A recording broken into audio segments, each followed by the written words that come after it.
Hello.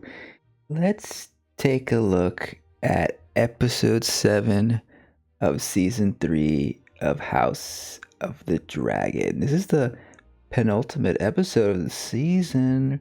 We're getting there to the end, and then after this, it's like, what, 8 more episodes next season? We're almost done. First off, let's look at this. This is the opening. Credits, and I think this is new, right? This is like a new thing. Who is this? Who are these people? Is this referencing the battle last episode at the Riverlands or wherever? They look like green and auburn hair, so maybe are they Hightower people? I don't know. Team Green versus Team Black. That's interesting. This is definitely Kristen Cole here getting poked with arrows there. I think it's the only new thing there. We don't get a rip. Usually there's a rip of the fabric here.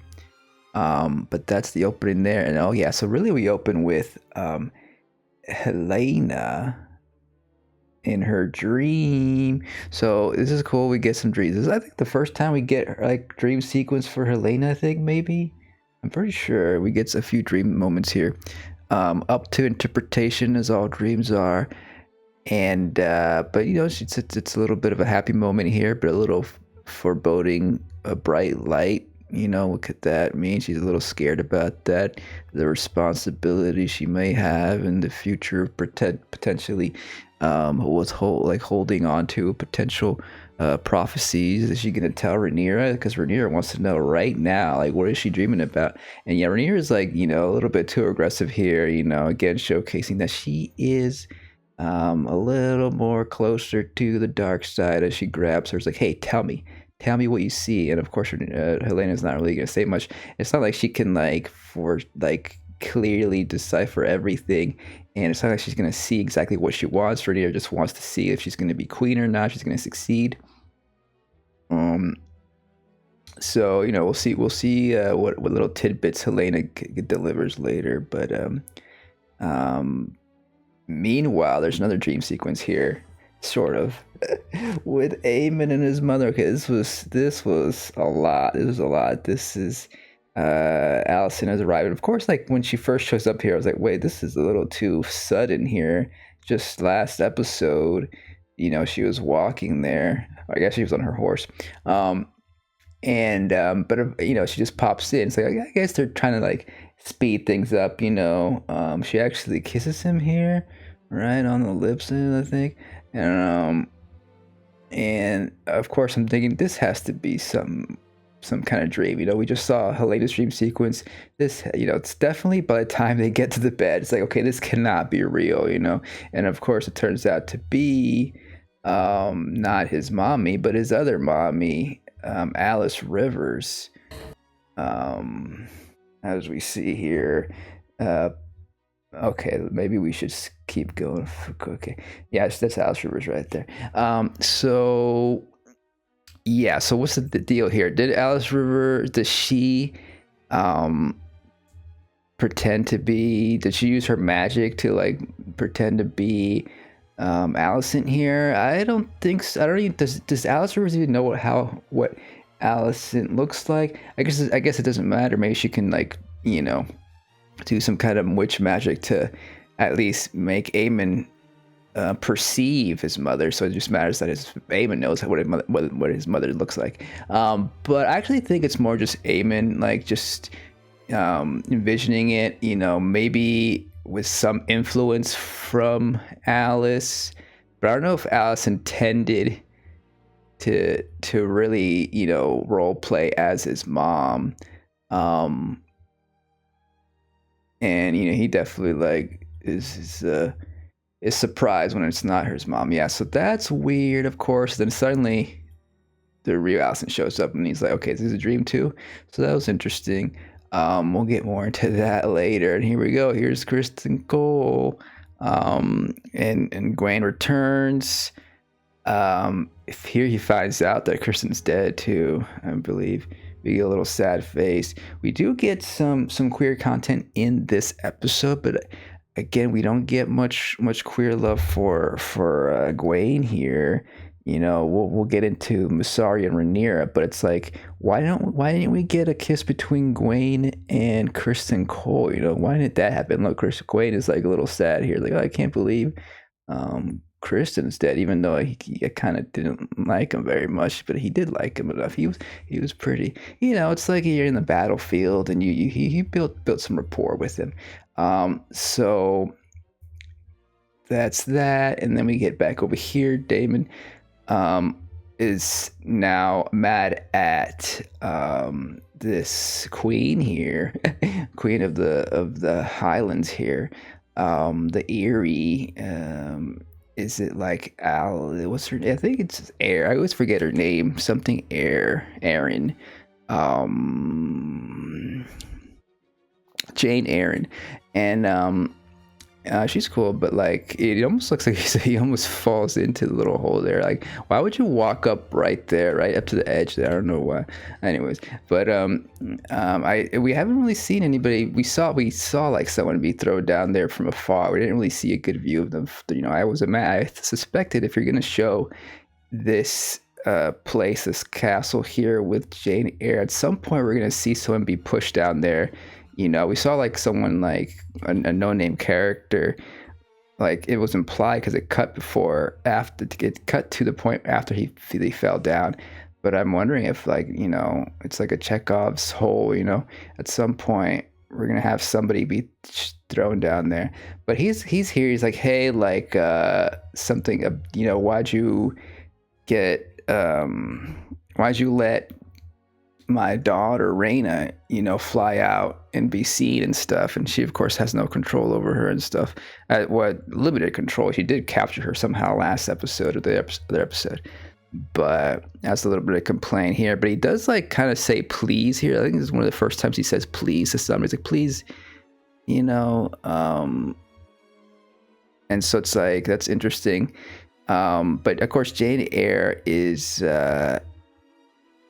feels like she's like kind of like holding back a little bit here. She's ready to pop. She's ready to get rid. I feel like probably next season we're really gonna see her, do something major.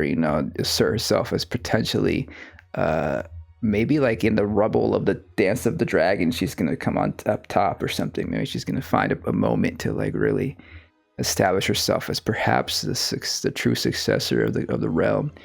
Meanwhile, there's another scene with Adam and Bela there, and it feels like almost the same exact place we saw them last time. I didn't really go back and check. 1-to-1 is the exact same location, but it looks like it. And of course, we suspect that Adam perhaps had feelings for Bela, and here he kind of reveals that he did, and he's like, oh yeah, it'd be good if I married a lady to finally get my name to be a Velaryon, because Rhaenyra didn't allow for him to be named Velaryon. But he's like, this is one way we can do it. We can get, I can get a lady maybe like you, implying that. But of course, Bela here misinterprets it, because she assumes he's talking about his brother, because his brother and her, have been hooking up, and which has been a surprise for a lot of viewers, and so did this turn out to be a little bit of a triangle, but again, like it's really like, honestly, this show is not doing so well with its black characters in general. Like, it's been an issue I've had, for a lot of the series, season 1 in particular, and season 2 somewhat too, and they're trying to remedy it by trying to give their black characters more screen time, a little more character building here, but it's a little bit too late. Almost like it's like they're rushing it all. They're jam packing it into some episodes here in season 3, so it's really not landing as it should because they didn't give them the time in previous seasons. So that's why this comes off as just not as well developed as it could be. Of course, it gets interrupted here by the dragons, because it turns out Sheep Stealer, we'll get to Sheep Stealer and Rhaena in a second. Before that, Aemon has to check and make sure his mother is his mother, and so we do get confirmation that of course, Allison was escorted by this knight here, this no-name knight that I think is the first time we see him. We might have seen him in the background. I don't remember him, but yeah. So I think perhaps the idea was that this guy is supposed to kill Aemon, and this moment here is tense because could this be the moment where he could kill Aemon right here? But no, he turns around and Aemon kills him. And now Allison's like, shit, I guess I have to kill Aemon. For real, for sure this time, And of course, Aemon's like, I can't trust him because I don't know him and stuff. So I guess that's one way to get rid of the potential assassin. It makes it a little trickier here. And we have Alice come in at last, and they're going to have their own little dinner sequence, after this. So here, again, we have Corlys is alive, of course. We all know he's surviving. He's kidnapped, he's a prisoner, basically. And he's not going to have any like stupid talk from Ormond. He's gonna get out of here. He's like, okay, I have enough of this. He's gonna leave, be escorted back to his room. Ormond's saying some nonsense here, and interesting. Yeah, interesting. He talks about his meat and stuff. And he's gonna maybe switch to a vegetable diet, and then. And and he's praising Corlys for being well bred or whatever, and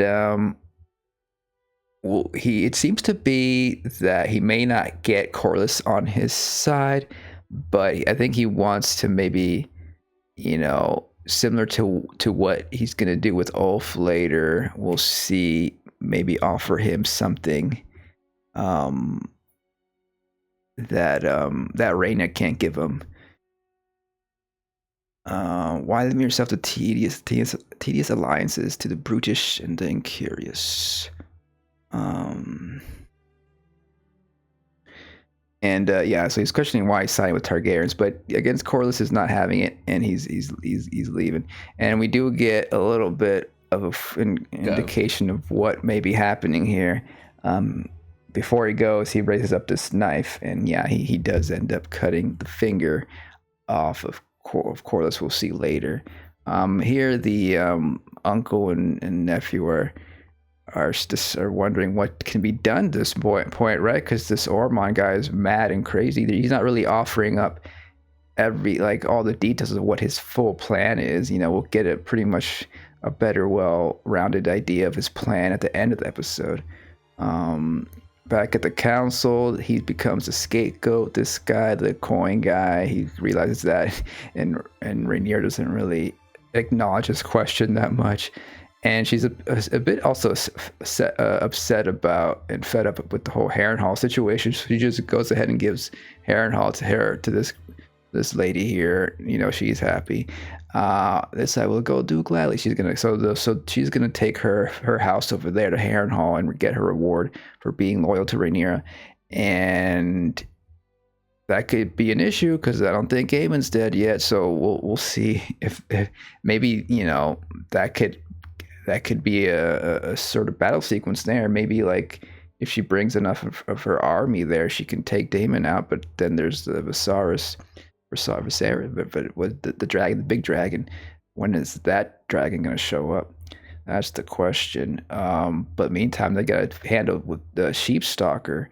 So that's why Adam and Bela showed up. Like, hey, we gotta go take care of that.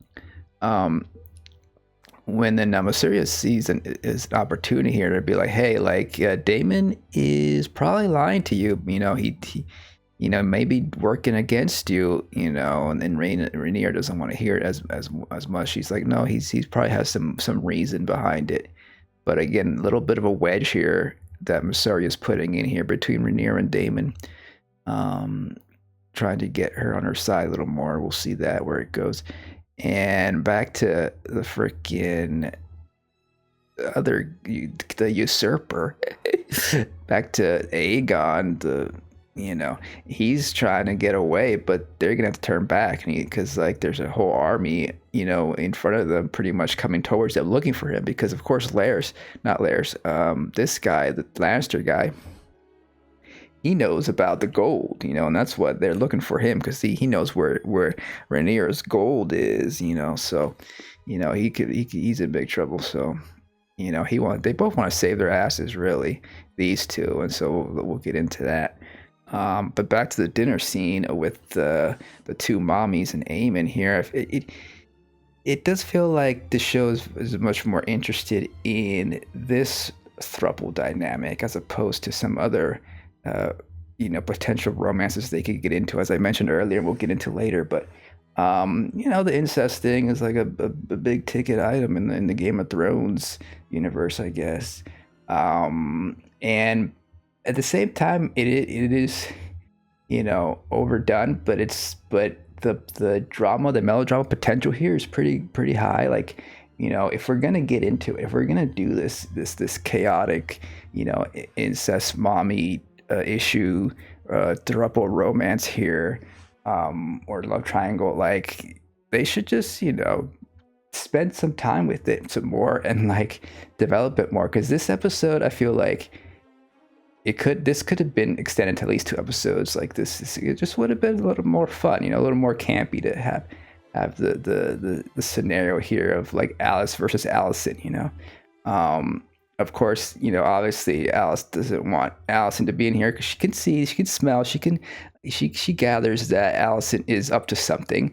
Of course, Aemon can't see it because it's his own mother, but it's one of those dynamics we've seen, right? Of the potential future, the love interest, versus the mother figure in this young man's life. Who is he going to choose, mommy or girlfriend, or wife?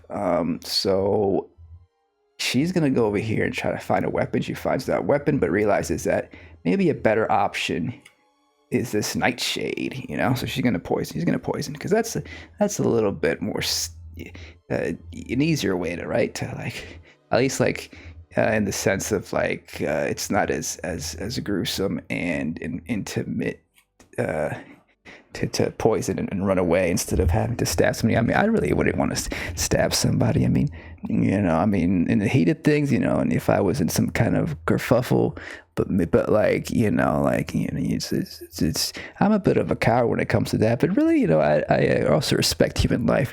Anyway, so the over here we have Aegon and crew here. They meet up with these people also running away, because it turns out wherever they go, there's gonna be people looking out for them. And if at last Aegon's like, well, I give up, can't get away, might as well take my last stand, die an honorable person, king who declared himself king, showed himself to the world, and I will be remembered, by standing up on my last moments here, and it kind of shows that Larys is just looking out for himself. But his excuse is also that he's disabled. He can't he can't walk very well, so he's gonna have no use in battle. So he's gonna get out of there. So that's what he does.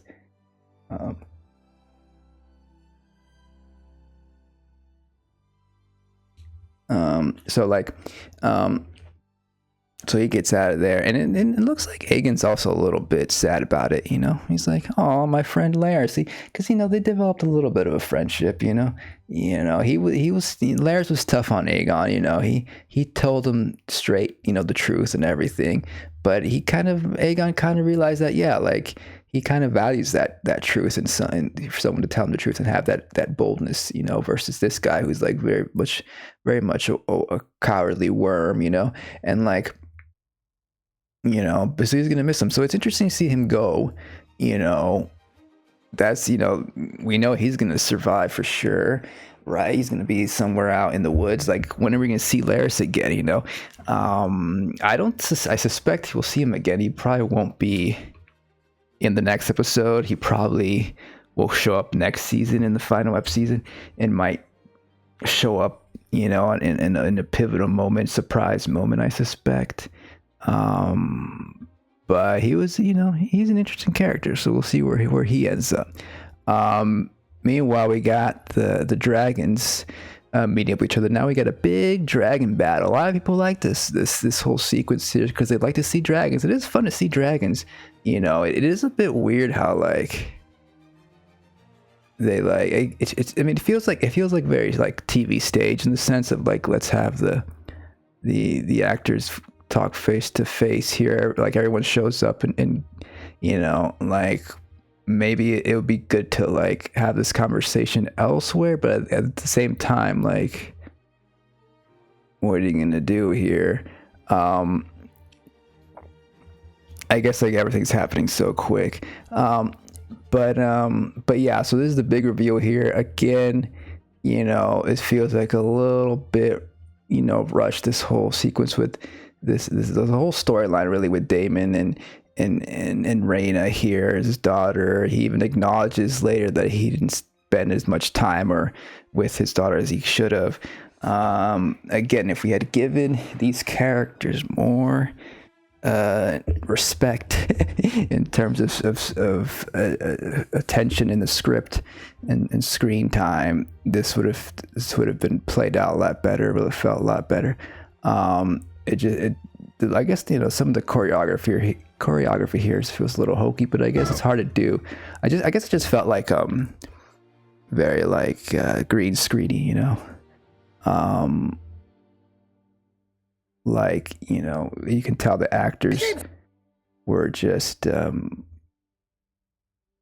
know, in a green screen environment. But you know, we get the brutal dragon fights that are pretty brutal. It's really hard to watch, you know, because dragons are dragons. They're pretty cool puppy sky flying puppies that people have noted. And it's pretty gruesome how they, you know, it looks like for a while there, it looks like they might kill each other, you know.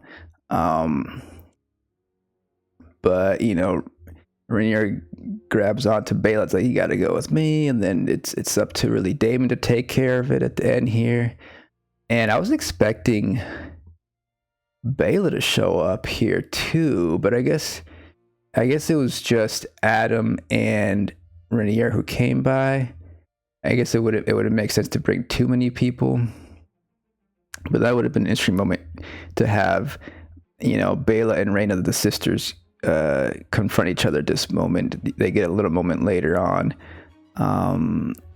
but yeah, like it feels a little rushed. I feel like there could have been a moment of Adam and Bela, you know, fighting in the brushes over there in the trees back there or something, you know, something to like kind of like build up the tension a little more, prolong this. But again, we got the pacing of the season is really, you know, sped up. So, and then the interesting moment here is that we do have this big fight with a Damon and Sheep Stealer here. And it looks like it's Sheep Stalker is pretty wounded, but limps away. And like, what is the purpose here? Like, is this just a tactical move? Like, it's probably better to leave Sheep Stalker to stumble away. Is he assuming that Sheep Stalker is gonna die? I see potentially. You know, when you know people hunt this way, they like, you know, they shoot a deer and they stalk them until they fall apart. Predators do that in the wild as well. They stalk them until they fall. So maybe potentially, you know, after the wounded dragon Sheep Stalker, you know, collapses, that's when Damon will come in for the final kill or something. But it also kind of feels like maybe he's giving it a chance, giving her, you know, Sheep Stalker a chance to like survive, you know. And because again, we don't see the dead bodies of the dragon, if we, you know, I mean, there's an exception to the dead body rule when we get to the final dragon of the episode we see. But in general, if we don't see a dead body, then it's probably not dead. It's gonna come back. You know, a lot of characters. Corlys is famous for showing up after potentially dying. We got the Lannister guy who showed up after he was throwing the drink. You know, so potentially Sheep Stalker will come back healed somewhat in one of the Dance of the Dragon battles, to potentially cause some chaos. I suspect so, but I'm wondering if Daemon's like, well, didn't want to finish sheep stalker because he wants to, he feels bad because his daughter, that's his daughter's dragon, so we'll see. Then we get Mysaria talking to I guess the madam of the brothel. I forget her name. Really, she's kind of try to act as a proxy to Rhaenyra, because Rhaenyra doesn't want to do any more of those petitions from the people, which is not a good look. But potentially Mysaria can fill that role for the time being, as at least unofficially. And of course she sees something else. She sees that Mysaria is getting a little bit too comfortable in her nice robes and her nice dress and her nice throne room here, and she's getting a little bit too happy with her power here and not really seeing. And then she also kind of calls her out. It's like, hey, like, did you really have that much power? So again, this is another little chipping of the armor here, a little chipping of the idealism that Mysaria has had. She claims here she's been always looking out for the small folk, the common folk. But she's calling her out. It's like, no, I don't know about that. Looks like you're getting a little too greedy with power here, and too comfortable in forgetting us. And so I think it's a good scene to establish that. And she's probably the best character to do it, because we really don't know any other, common folk people besides the dragon seeds, I guess. And so it's a moment for Mysaria to be like, okay, kind of like realizing, yeah, like, okay, I'm not as respected by the people I protected as much as I thought I was. And we're gonna get into that later when she has the scene with Rhaenyra. And so Rhaenyra brings in Rhaena here. I guess find her a room, you said. So she's not really gonna imprison her, and I don't think she's gonna end up killing Rhaena. She might just have her a sort of like a comfortable prisoner, just like she had Alicent in her room. Speaking of, Alicent's got to get going, so she's gonna offer one last little spice wine, the same spice wine he used to use to drink to go to bed. And there's a moment here, it's like, is Aemon suspecting something? Is he gonna suspect his mother of doing some assassinating here? Looks down and it cuts, so no. And then of course Rhaenyra's upset about the whole Daemon lying to her about it, but he explains like, hey, basically protecting, like telling you the truth or protecting my daughter, the daughter I had never really spent time with. So we get that it's kind of this is a good scene from Daemon too. Like he's a little bit more humbled here. I think he has grown a lot. We do see him. He's this whole season really has kind of like humbled Daemon. With the gold cloak situation, his gold cloaks being all murdered. Him having to say please to Jane Eyre, and now like this whole sheep stalker Baela situation and Rhaena situation. So but of course it causes a rift. It causes a little bit of a schism here between Daemon and Rhaenyra. So they're a little bit a little broken up here, a little bit on a break, I imagine. She wants like, okay, I'm gonna sleep alone tonight situation.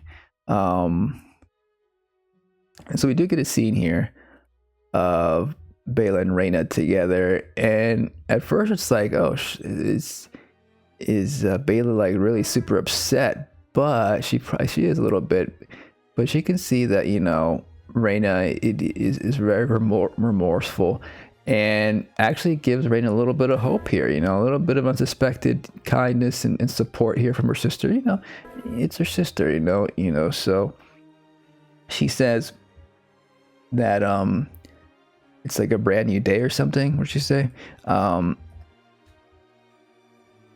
You will begin anew, she says, you know. So, you know, looking up, that's looking, you know, maybe hey, Reina's gonna be a-okay, you know. It wasn't that bad. Sometimes you just gotta, like, you know, bite the bullet and reveal the truth, tell your secret, and you'll find forgiveness, you know. And then that weight is lifted and you can move forward. And of course, it's going to be consequences. We'll see exactly what those are. But Reina did, you know, tell Damon here, because when Damon was confronting her over here, she was like, you know, what'd you think? What would you think I'd do? You know, you think I'm some kind of monster or something? Again, she has to kind of prove to the world here that, like, she's not the evil queen, the Reina, the cruel. Rainier the cruel. She's gonna show some mercy here, and I think, you know, there's another testing moment for Rainier. You know, she's done some kind of crueler things. You know, last she did send Allison to kill her son. You know, is this week what is she gonna do with, you know, with Reina here? I feel like she's gonna show mercy. But who doesn't show mercy is frickin' Ormond, because he sent a frickin' finger. Alan's father's finger here to really rub it in. It's like, oh, we got your father's finger, the hand here, you know, and that's pretty brutal. That's pretty brutal thing to pick up as a present. So, you know, he's an acting hand now, so he's going to tell Rainier, and that's going to be a whole thing. We'll see that next episode, I imagine. But in the meantime, we got Alice here, you know, feeding herself, because remember, she said she was an owl. She was a little barn owl disguised as a woman or something back in like season 1 or whatever, or season 2, I don't know when. And so it looks like she's gonna have to save Eamon again. You know, he collapses because he did in fact trust his mother, of course, because it's his mother. He drank the poison, and he falls down again, asking for Alice's help, and she's like, "You idiot, you fool! I told you." And you know, it's pretty clear, I think, that she's gonna go get a remedy. You know, Allison, you know, did not expect to meet the witch of Harrenhal here. She didn't know she existed, and I guess she also suspected that her son would die pretty quickly and not be able to help. But Eamon did say that she was a sort of a maester, you know. But you know, Allison's like, well, that's the best I can do. I got to get out of here. And now I'm just wondering, like, how is Allison gonna get out of here? Like, she stops here, but I think is this the front gate or something? Like, where exactly is this? A side door? And is she gonna be having to, like, is she gonna be lost in the woods on her way back? Like, she has no escort. I guess she just has to go back where she came. I'm sure she can, like, make it on her way. She can find her way back to King's Landing, but she might stop by at Tumbleton. Yeah, that makes sense. You know, if everyone's meeting up at Tumbleton, you know, next episode for the big battle, you know, she might stop there and just find refugee with her Hightower family, Ormond. But of course, there's dangers on the road. You know, we're gonna have scenes of her trying to hide from potential bandits or whatever. People are looking out for Eamon, to those mercenaries we saw those last couple episodes. We'll see, but I'm pretty sure Allison's gonna take care of Eamon for sure. She's all in. She's all in on Eamon, so she's gonna make sure he survives. So yeah, maybe it would have, you know, Allison didn't really have the time to really, like, confirm his death. She had to get out of there, you know.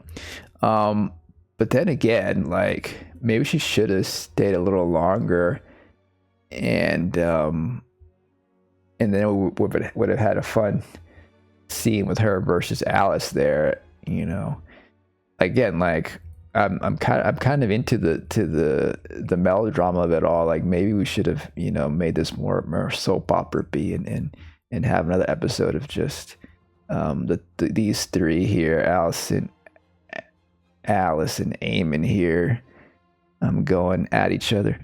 I don't know. It could have been fun. Maybe I guess it's not the show. This is a more serious show. Whatever. Like the serious dream sequence. This is cool. This again feels a little bit like green screeny, but because it's a dream, like it's fine. Like it makes it seem a little more surreal, So that's cool. We got potential winter is coming situation here. I don't think the winter will be coming anytime soon in this series. I feel like the winters will be coming in several years after the season's over, after the series is over. But it's gonna happen in the future. We saw. I guess. Wait, is there how many winters are there between now and Game of Thrones show? Because from my understanding, the winters in this universe, they happen for when a winter happens, it happens for a whole year or several years, right? And there's several years in between winters. So, and then the big winters, of course, the ending of Game of Thrones, when the Night Stalker guy, the Night King or whatever. So what do these mean? So it's nice to see Helena here having her little farm life or farm dream. She just wants to be a farm girl, a farm mommy. They should have put a little unicorn horn on this one. That would have been fun. Are there unicorns in this world? It probably might be. I don't know. Never heard about them. If there's dragons, there's probably unicorns. But this is nice, But it turns out it's winter, so it's and there's an eclipse there. It has to be a nightmare scenario because we are in the House of the Dragons, show, which is closer to horror than it is to comedy. And we do get our first look at Helena's dragon here, Dreamfire. I don't know. Is it Dreamfire? Dream singer. And so we never saw it before because she's never going to write it. But could this be a preview of her potentially finally writing a dragon? Because she's against it. She doesn't want to ride dragons. She definitely doesn't want to burn people. But could we get to a point in the series next season where she feels like she has to, she switches into potentially, a more menacing figure, or at least feeling that she's the last woman standing, and she has to defend herself. And this looks like this is is this King's Landing? I'm not even sure where this is at, What tower is that? Dragonstone? That might be Dragonstone over there. I'm sure some more scholarly people could tell. But she's doing Dracarys against a whole army of people there. So that could be interesting. And of course, she does have the dream of her giving birth. An anxiety dream that makes sense for what she's going through right now. Her baby being taken away, potentially being killed off. That's what she's worried about. But if only it ended in a happy moment. But no, it's a bittersweet moment because it is a happy moment with the farm life, but then the ominous snow comes in. Something bad is gonna happen. But then we get, of course, Rhaenyra throwing the skull in the fire there. Nice little visual there. And, seeks a little bit of comfort from Mysaria here. It's hey, Daemon, lie to me. And then Mysaria's hey, this might mean that he can lie to you about something else. You never know. And he's well, he did it because he was protecting his daughter. But it's Mysaria's well, that just means that he could potentially lie to you if he feels that it's appropriate for himself, for his own favor, for some other reason.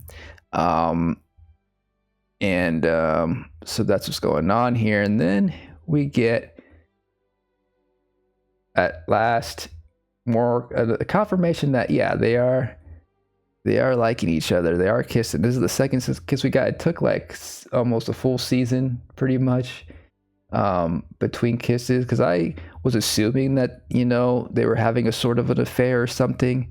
But according to the inside the episode, this is the moment where they consummate it. So apparently they haven't had sex before this moment, which is just implied here. Perhaps maybe next episode we'll see the morning after scene or something, but that's what it's implied here. And so again, like, I feel like it just would have been, this would have landed better, just would have been more interesting if they had developed this romance a little more, if it was like throughout the season, or sort of like behind the scenes, a secret affair, of course, because she's still with Damon. That would have been interesting, or would have been more interesting would be a sort of polyamorous thing going on, because Damon and Masari had a thing before too. So maybe there's could be, but I think would have been interesting would have been if it was like, Rhaenyra and Massaria versus Rhaenyra and Damon in a sort of polyamory, but then Damon and Massaria still like not liking each other.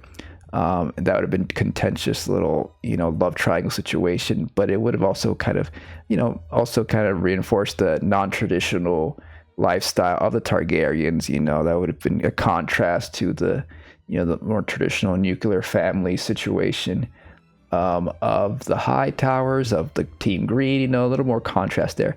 It would have been interesting to showcase that, but I guess they just felt like there was too much stuff going on this season. They couldn't include that. But, stuff like that, this little romancer could have made it more interesting if it was more thought out, more, similar to if they gave more time to Bela and Alan, if they gave some, Gwaine and Chris and Cole some love, it could have been a much more interesting show. I felt like it was a lot of the stuff was rushed. This season was just very sped up, I feel like. Speaking of, like, this scene here, it feels a little bit too staged as well. Like, I guess they were expecting this army to come by, but did they know they were going to come by this exact moment? Also, it was a cool little sequence here, moment here visually, like her breathing fire here. She's like the dragon queen, just a fun little framing there. And so because like this is not really, is this a road? Like, are they on, they're like in the middle of nowhere, so nowhere almost. There's that cart there, but the way they're walking in here, it's like they're walking between trees. It's like, how did they know they were going to come by this exact place? It feels very staged, and in these, a lot of these people here are people we don't know, they're just a bunch of extras. So their death felt very inconsequential here, but it felt like just like fodder for the dragon, of course. But it was consequential in the sense that, like, now Aemon is back on top. Even though this the lead up to it I didn't like as much, I think it was kind of worth it just for this moment here of freaking the mania in his eyes and his expression here, his laughter here, and this shot of freaking Aegon and his dragon, both like two-faced, matching disfigured faces here. And I suspect that we talked about that the his Sunfire dragon, I think he's called Sun, that they were gonna be resurrected in a certain way, because we saw, but it was interesting because we saw the corpse pretty much of Sunfire almost like rotting away. There was flies all around it, and of course Aegon was hoping that Sunfire would wake up, and then it was a surprise. You gotta wait a few episodes. He was holding on to that scale, and that scale doesn't really come up. It would have been interesting. Would have made a little more sense visually if he was holding on to the scale or something. I guess that would have maybe given it away a little too early. But like I would imagine they would have been nice to like show him like holding the scale at this moment, maybe like rubbing a little bit, as he declares himself king, um but I don't know, maybe he'll attach the scale back to his dragon next episode, like a puzzle piece. I can make you a little bit wholer. No, but yeah, it's cool. I mean, this is a cool, fun moment, and now of course, the Team Green has more dragons now. They're getting closer to matching, dragon to dragon, and they're gonna get another one here, because this is another great little moment here. This is a good little ending here to this episode that really like builds up the tension. It's like, okay, we're getting ready for some big dragon battles next week, because it turns out that Orman has been talking to Ulf, throughout this moment. So this is a nice little surprise, an effective, I think, surprise that was like, you can sense that like this was like building up in the background, and it makes sense that like this is something that Orman would do. So this is his other another big plan that he has, is to get Ulf on his side.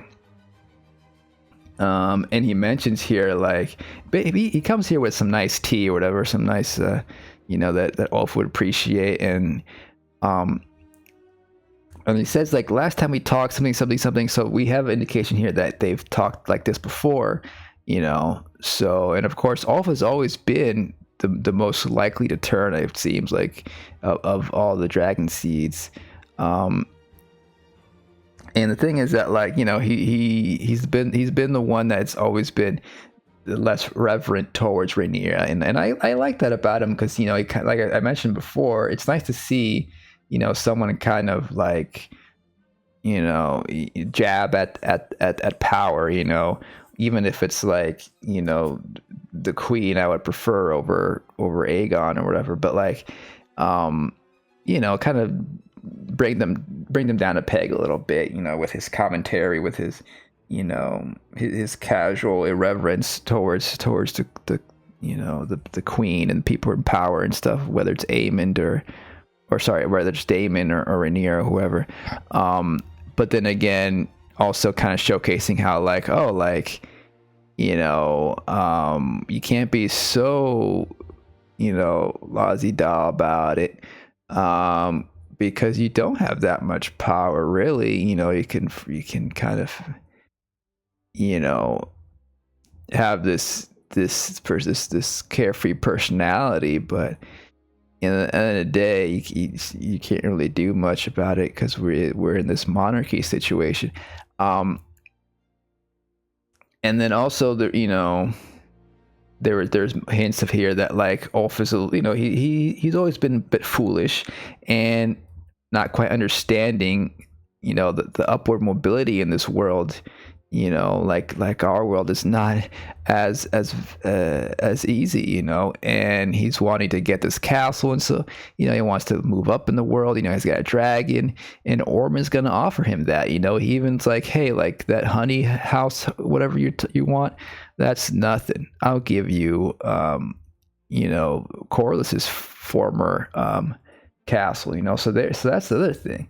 So that was another part of the piece of the puzzle, because like he's giving over, right? Isn't that what Rift March, what does he call it? What do you think he says? He wants Honeyhole. Honeyhole is a trifle. Driftmark may soon be without a master, and so that's Corlys's place, right? So that's the other thing. So I guess, like, the part of the plan is for Orman to, like, hold Corlys hostage. I thought he was gonna maybe use Corlys as a spy, but no, of course Corlys wouldn't do that. So he takes him hostage, and Corlys maybe end up dead at some point, and that's the idea. Like, you're gonna give up his castle to Ulf, and Ulf was like, oh, that sounds good to me. He doesn't know any better. But the funny thing is that he would have accepted something even smaller castle somewhere else. But Orman's like,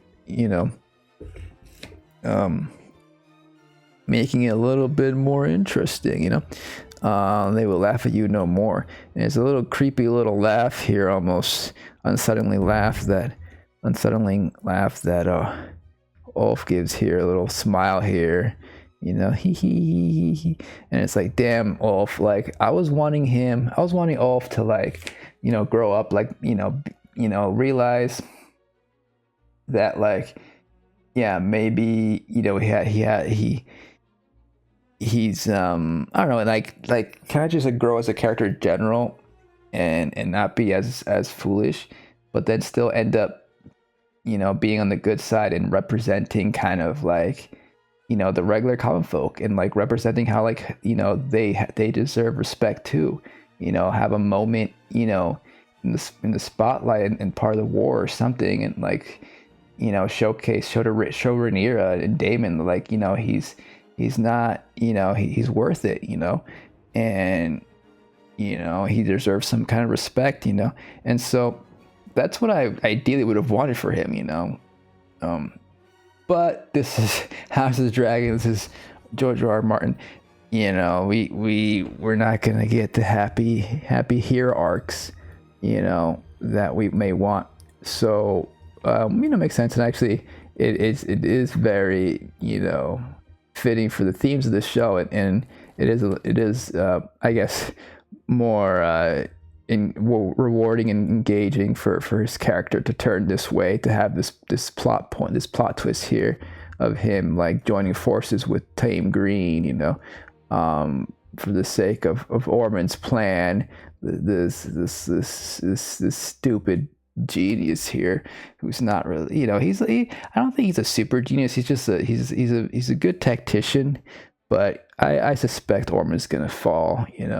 I suspect that, there's gonna be some smelly device or something that's gonna, not gonna go good for him. Not to say that, everything's going to be all rosy for the other team either. I just, it's a Dance of Dragons. It's I think, the point of this show is really that everyone fails. So, I think we'll end up seeing next week, when I suspect, next week is gonna be the big thing. Usually in the Game of Thrones seasons, it's like the penultimate episode is the big battle scene, and then the final episode of the season is a wrap up.